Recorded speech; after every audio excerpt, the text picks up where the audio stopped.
How to remove Pegasus spyware on iPhone. To get started, first of all go ahead and open up the Settings application on your iPhone. Once you're here, scroll down to find the General option and tap on it. Then, scroll down to the bottom and tap on Transfer or Reset iPhone. Here, select Erase all content and settings in the very bottom as shown. The next screen will show you a list of items to be removed.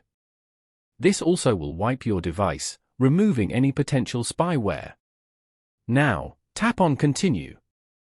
Alternatively, go back to the Settings page and scroll down and tap on the Privacy and Security option.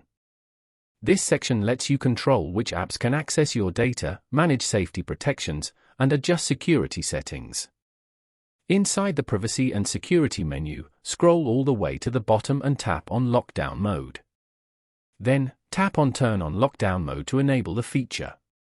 Following these steps, you can easily remove Pegasus spyware on an iPhone.